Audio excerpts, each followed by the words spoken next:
Je ne voulais pas avoir raison. Je vous jure que lorsque j'ai enregistré cette vidéo, lorsque j'ai parlé de ce que Jésus m'a montré, au fond de mon cœur, j'espérais me tromper. Que l'on me prenne pour une folle, et que rien de ce que je disais ne se réalise. Mais c'est arrivé. Cela ne fait que quelques jours.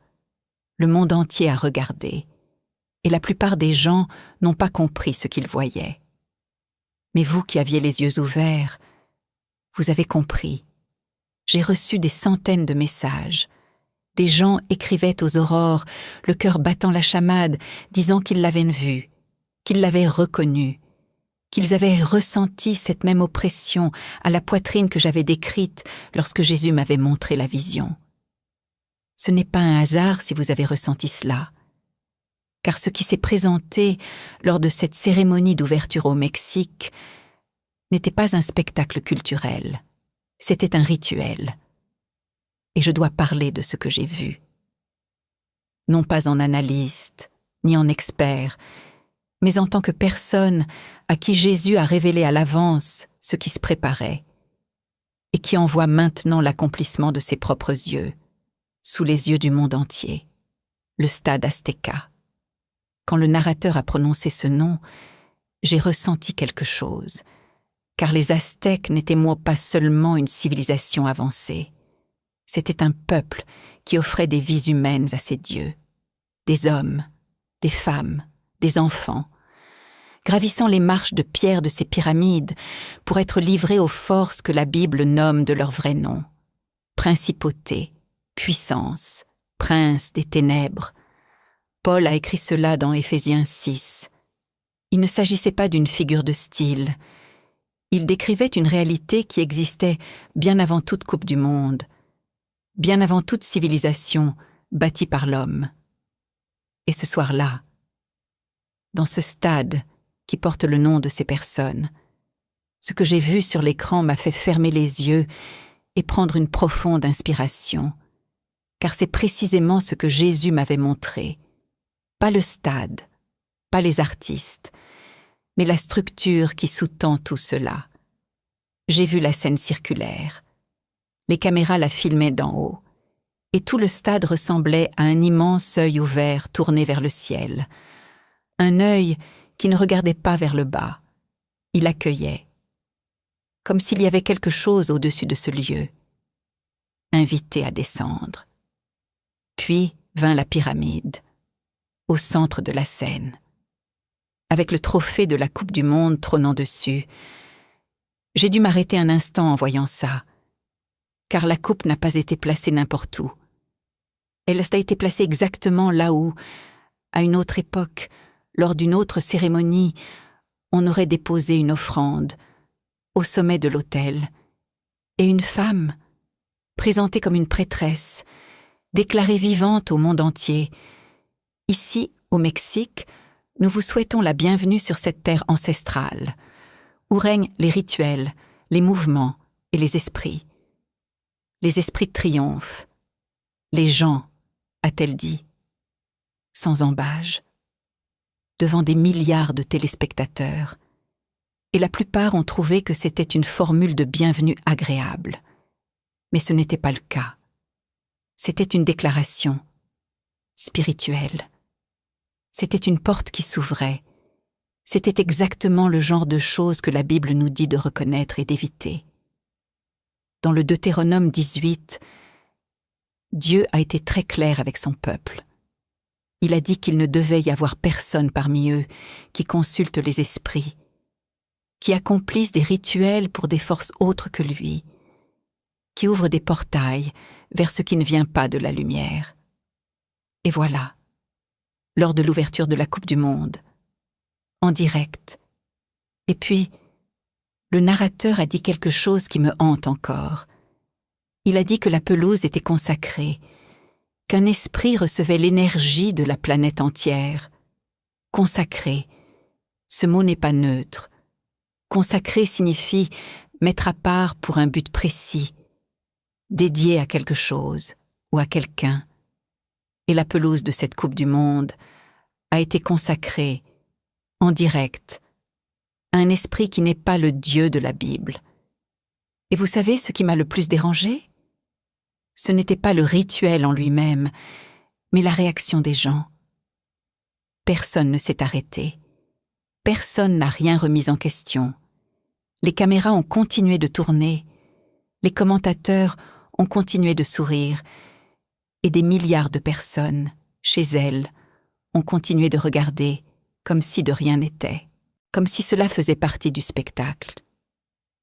Et c'est là que ce que Jésus m'a dit dans la vision prend encore plus de sens aujourd'hui qu'au moment où il me l'a dit. Il m'a dit que la tromperie ne se déguiserait pas en tromperie. Elle arrivera dans une ambiance festive, avec une musique magnifique, avec des artistes célèbres, avec des lumières colorées, avec une production si impressionnante que personne ne s'arrête pour réfléchir à ce qui est dit en coulisses. Et ce qui se disait, c'était une invitation faite à des forces spirituelles très anciennes, des forces que la Bible décrit avec précision, à venir habiter cet événement, cette pelouse, ces tribunes, et à travers les écrans, les foyers de chaque spectateur ignorant ce qui se révélait.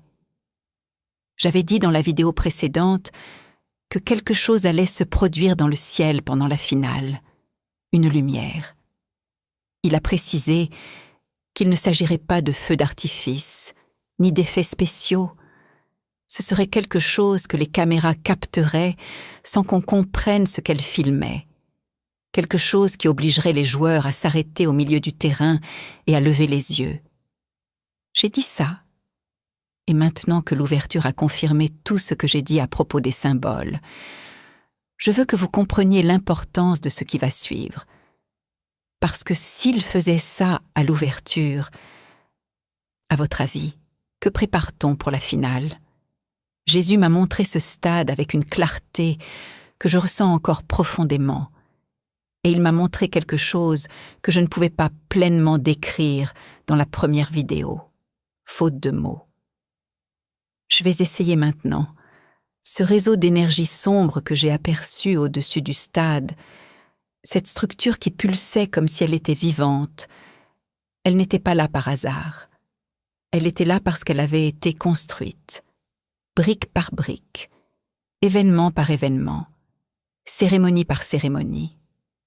Tout ce que vous avez vu lors de l'inauguration au Mexique n'était qu'une brique de plus dans cette construction. Le serpent sur scène, la prêtresse consacrant la pelouse, l'esprit invoqué par son nom, la pyramide avec la coupe en offrande.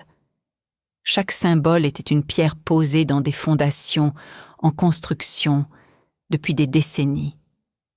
Et la dernière chose, ce sera le toit. Jésus me l'a dit avec un sérieux que je n'ai jamais oublié.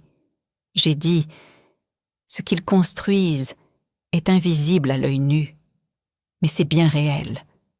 Et une fois terminé, cela servira à déconcerter même ceux qui m'aiment. J'ai demandé, comment peut-on semer la confusion chez ceux qui nous aiment? Et sa réponse m'a obligée à prendre le temps de l'assimiler. J'ai dit, parce que ce qui se passera dans ce stade pendant la finale utilisera le langage que mon peuple comprend. Vous utiliserez des mots qui sonnent comme les miens. Vous exprimerez des sentiments semblables aux miens. Et il y aura des gens qui ont fréquenté l'Église toute leur vie, qui ont élevé leurs enfants dans la foi, qui connaissent la Bible par cœur, qui tomberont à genoux, croyant m'adorer, et ils ne le seront pas. Je suis restée sans voix quand il a dit ça, parce que je connais des gens comme ça. Vous en connaissez aussi. Peut-être votre mère, votre père, votre grand-mère de 70 ans qui n'a jamais manqué un office religieux de sa vie. Et Jésus me disait que ces gens-là, précisément ces gens-là, sont la cible principale de ce qui se prépare pour la fin des temps. Dans Matthieu 24, 24, Jésus a dit en ses propres termes, « Car de faux Christ et de faux prophètes apparaîtront et accompliront de grands signes et des prodiges, au point de séduire, si possible, même les élus. Si possible, même les élus.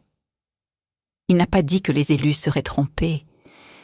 Il a dit que la tromperie serait si convaincante, si sophistiquée, si proche de la vérité, qu'elle pourrait tenter même ceux qui appartiennent à Dieu. Et ce qui est apparu lors de l'ouverture de cette Coupe du Monde, c'était la répétition. La finale sera l'événement principal. J'ai reçu tellement de messages après la première vidéo que je n'ai pas pu dormir correctement pendant des jours. Non pas par orgueil, par question de poids. Car ce que les gens écrivaient n'était pas seulement des « Amen » et des louanges. C'était un cri. Des cris silencieux, écrits aux aurores, par des gens qui regardaient la vidéo seuls, dans le noir, le cœur battant la chamade, pensant à leurs enfants qui ne croient pas, à leurs petits-enfants qui n'ont jamais mis les pieds à l'église, à leurs maris qui pensent que tout cela n'est que pure exagération. Une femme a écrit. Je l'ai entendu. Je suis réveillée. Mais mes enfants dorment, et je ne sais pas comment les joindre. J'ai lu ce message 3 fois. Parce que je connais ce poids. C'est le poids de savoir quelque chose, et de ne pouvoir le faire croire à la personne qu'on aime. C'est le poids de voir le danger approcher, et de ne pouvoir éloigner l'autre. Et puis je me suis souvenue de ce que Jésus m'avait dit dans la vision. Il a dit que les enfants de Dieu n'étaient pas appelés à sauver les autres, mais à prier pour eux. Et il y a une énorme différence entre les deux. Pour sauver, il faut que l'autre personne veuille être sauvée. La prière n'exige rien des autres. Elle exige tout de vous. Et dans Luc 18:1, Jésus a été très clair à ce sujet. Il était nécessaire de prier toujours et de ne pas abandonner. Toujours. Pas seulement quand j'en ai envie. Pas seulement quand la situation semble favorable. Toujours. Et ce qui suivra la finale de la Coupe du Monde exigera précisément ce genre de prière. Une prière inébranlable. Une prière qui persiste même lorsque votre fils ne répond pas au téléphone. Même lorsque votre petit-fils rit quand vous parlez de Dieu. Même lorsque votre mari change de chaîne dès qu'on aborde le sujet de Jésus. Suite. Car Jésus m'a montré quelque chose au sujet de ceux qui dorment, qui m'a donné plus d'espoir que tout ce que j'ai vu dans cette vision. Cela m'a montré que beaucoup de ceux qui dorment aujourd'hui seront réveillés par ce qui va arriver. Pas en douceur, pas confortablement, mais ils vont se réveiller. Et à leur réveil, ils auront besoin de trouver quelqu'un qui était déjà là, quelqu'un qui savait déjà, quelqu'un qui a prié pour eux pendant toutes ces années où ils riaient, et cette personne pourrait être vous. Un autre commentaire qui m'était resté en tête venait de quelqu'un qui avait écrit « Le plus effrayant, c'était quand vous avez dit qu'une personne pouvait perdre la capacité d'entendre la voix de Dieu. Cela m'a fait m'arrêter, parce que cette personne avait compris ce que la plupart des gens ne comprenaient même pas. Le plus grand danger de ce qui s'annonce n'est ni physique, ni politique, ni économique. C'est ça. C'est se réveiller un jour et invoquer le nom de Jésus et ressentir le silence. Non pas parce qu'il est parti, mais parce que le lien s'est rompu petit à petit. Choix après choix, distraction après distraction, jusqu'à ce que la voix devienne si lointaine qu'elle semble n'avoir jamais existé. Et dans Apocalypse 3:20, Jésus a dit « Voici, je me tiens à la porte et je frappe. Si quelqu'un entend ma voix et ouvre la porte, j'entrerai chez lui et je souperai avec lui, et lui avec moi. Si quelqu'un entend, pas tous, certains, car il arrive un moment où la porte devient si lourde à porter de l'intérieur, sous le poids de tant de péchés accumulés, de tant de silences ignorés, de tant de choix faits sans concertation, que la personne entend encore frapper. mais n'a plus la force de l'ouvrir. Et Jésus m'a dit que ce qui se prépare pour après cette fin accélérera ce processus chez des millions de personnes simultanément. C'est pourquoi les instructions qu'il m'a données sont si urgentes, car il ne s'agit pas de regarder ou non la finale. Il ne s'agit pas d'être d'accord ou non avec ce que je dis. Il s'agit d'une décision que chacun doit prendre maintenant, tant que le lien est encore ténu, tant que la voie est encore claire, tant que la porte est encore ouverte. Et cette décision est simple, pas facile, simple. Il a décidé que sa voix valait plus que tout ce qui pourrait rivaliser pour attirer l'attention dans les mois à venir. Cela vaut plus que les actualités, cela vaut plus que les réseaux sociaux, cela vaut plus que l'opinion des autres, cela vaut plus que la peur de l'avenir, car celui qui porte sa voix en lui n'a pas à craindre ce qui est à l'extérieur. Et c'est là que Jésus m'a dit quelque chose qu'il ne m'avait pas encore dit dans la première vidéo. C'est « Ce qui va arriver sera effrayant pour ceux qui ne me connaissent pas. Pour ceux qui me connaissent, ce sera la confirmation de tout ce que j'ai toujours dit. Et la confirmation n'effraie pas, elle renforce. » Et puis il m'a montré la dernière chose. J'ai emballé ça en dernier parce que c'est le plus lourd à porter, et il s'agit de ce qui se passera à l'intérieur des églises dans les jours qui suivront la finale. Pas à l'extérieur, à l'intérieur. Car la tromperie qui s'annonce ne frappera pas aux portes des églises pour demander à entrer. Il sera déjà à l'intérieur. Et c'est là que Jésus m'a montré quelque chose que je n'avais pas encore pu dire à voix haute, même pas pour ma sœur, même pas pour la personne qui m'est la plus chère. J'ai gardé ça pour moi pendant des semaines. J'ai pleuré en secret.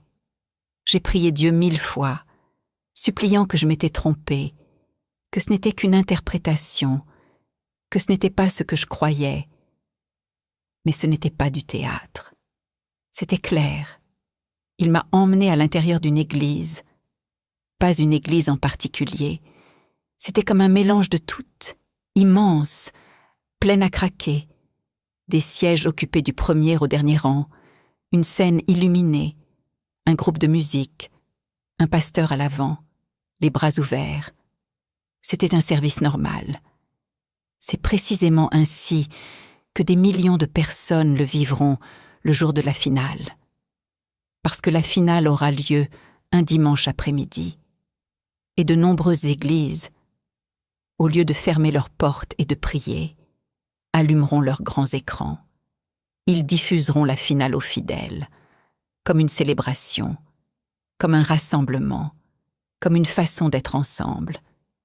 Et c'est là que Jésus m'a serré la main avec une force que j'ai ressentie jusqu'au plus profond de mes os. Et il a dit « Regardez ce qui va se passer. » J'ai regardé le début de l'émission. J'ai vu les membres assis, leurs gobelets de soda à la main, des enfants sur les genoux, la joie normale d'un groupe de personnes qui se connaissent et s'apprécient. Et puis la lumière est apparue dans le ciel, au-dessus du stade. Et j'ai vu quelque chose que je ne pourrais jamais décrire pleinement. J'ai vu la réaction des personnes à l'intérieur de l'église. Ce n'était pas de l'étonnement, ce n'était pas du questionnement. C'était une adoration immédiate, automatique, comme si cette lumière avait traversé les écrans et touché quelque chose en chacun de nous au même instant. J'ai vu des mains se lever, j'ai vu des larmes couler sur leur visage, j'ai vu le pasteur devant moi, les yeux grands ouverts, fixant l'écran et déclarant « C'est lui, il est de retour ». Et toute l'assemblée tomba à genoux. Elle pleurait, elle louait. Son visage exprimait une telle paix qu'il était douloureux de la regarder. Parce que je savais ce qu'ils ignoraient, ce n'était pas lui. Dans 2 Thessaloniciens 2:9, Paul en parle avec une précision qui m'a donné des frissons quand je m'en suis souvenu après la vision. L'avènement de l'impie se fera par l'action de Satan, avec toute sa puissance, et des signes, et des prodiges mensongers. Signes et miracles mensongers. Non pas des signes qui semblent erronés, non pas des prodiges qui semblent maléfiques, des signes qui semblent justes, des prodiges qui semblent divins, si convaincants, si puissants, empreints d'une paix qui paraît surnaturelle, que même ceux qui connaissent la Bible auront besoin de plus que de connaissances pour y résister. Vous aurez besoin d'une relation. Et c'est là que Jésus m'a révélé la chose la plus importante de toute la vision. C'est la différence entre ceux qui la reconnaîtront et ceux qui ne la reconnaîtront pas ne résidera pas dans le nombre de Bibles lues, ni dans la fréquence de leur présence à l'Église, ni dans la connaissance du plus grand nombre de versets par cœur. Ce sera celui qui m'a entendu parler en silence. Je l'ai gardé. Qui m'a entendu parler en silence? Car il y a une différence entre connaître Dieu et connaître Dieu. On peut tout savoir d'une personne, connaître son histoire, savoir ce qu'elle aime, savoir ce qu'elle fait, et pourtant n'avoir jamais entendu sa voix. Et quand quelqu'un apparaît en imitant cette personne, avec des gestes similaires, avec des mots similaires, avec une présence qui ressemble à celle de l'original, ceux qui n'ont jamais entendu la vraie voix accepteront la copie. Celui qui a entendu la vraie voix le saura en temps voulu. Et Jésus m'a dit quelque chose que je me répète à chaque fois que la peur me saisit. Ma voix a une fréquence qu'aucune autre ne peut imiter. Ceux qui me connaissent vraiment n'ont besoin ni d'analyse, ni de théologie. Le cœur le reconnaît, comme un enfant qui entend sa mère l'appeler au milieu d'une foule et qui la reconnaît avant même de se retourner. Voilà comment ça va se passer. Et dans les commentaires de la première vidéo, j'ai vu beaucoup de gens écrire qu'ils étaient éveillés, qu'ils avaient entendu, qu'ils étaient prêts. Mais il y a une chose que je dois dire à celui ou celle qui a écrit ça. Être éveillé ne suffit pas. On peut être éveillé et se faire enlever. Car la tromperie à venir n'atteindra pas ceux qui dorment. Ils sont déjà perdus. La tromperie s'attaquera à ceux qui veillent, ceux qui savent, ceux qui ont pressenti, ceux qui ont averti les autres. Il utilisera ses propres connaissances contre eux. Elle arrivera avec des références bibliques, avec le langage approprié, avec le ton juste, et elle dira exactement ce que quelqu'un qui attend le retour de Jésus désire entendre. Et c'est là que Jésus m'a donné la dernière instruction pour ceux qui sont éveillés. C'est « Ne te fie pas à ce que tu vois, ne te fie pas à ce que tu ressens, fais confiance à ce que tu sais de moi en silence, car le jour J, ce que tu verras sera trop impressionnant pour être remis en question. Ce que tu ressentiras sera trop convaincant pour y résister. Le seul ancrage qui tiendra sera celui qui a été planté auparavant, dans ces moments où il n'y avait pas de spectacle. Juste toi et moi. Juste toi et moi. Cette phrase m'est restée gravée dans le cœur, comme une pierre dans la poitrine. Parce que je me demandais sincèrement, est-ce que j'ai ces moments-là? Ai-je ces heures où il n'y a que Dieu et moi, sans rien autour, pas de musique, pas de vidéo, pas de culte, rien que sa voix et le silence environnant? Ma foi dépend-elle de l'environnement? C'est une question difficile, mais c'est la bonne question, car Jésus ne m'a pas dit que ceux qui résistent sont les plus forts. Il ne m'a pas dit qu'ils sont les plus intelligents. Il ne m'a pas dit qu'ils sont ceux qui connaissent le mieux la Bible. Il m'a dit que ce sont eux qui ont un endroit secret avec lui. Dans Matthieu 6,6, il a dit lui-même. Mais toi, quand tu pries, entre dans ta chambre, ferme la porte et prie ton Père qui est là dans le secret. Et ton Père, qui voit dans le secret, te le rendra. La pièce, la porte fermée, le secret. Ni la scène, ni le micro, ni l'écran, le petit endroit où personne ne voit. Et ceux qui possèdent ce lieu affronteront ce qui va arriver avec une paix qui semblera incompréhensible au monde qui les entoure. Non pas parce qu'ils sont exceptionnels, mais parce qu'ils sont très connus. Et être connu de Dieu est la seule protection qui fonctionnera lorsque tout ce qui semble sacré cessera de l'être. Je dois terminer cette vidéo avec quelque chose qui me tient à cœur depuis mon retour de cette nuit-là. Jésus m'a montré beaucoup de choses effrayantes. Le début, la fin, le chef, l'effondrement, la division au sein des églises.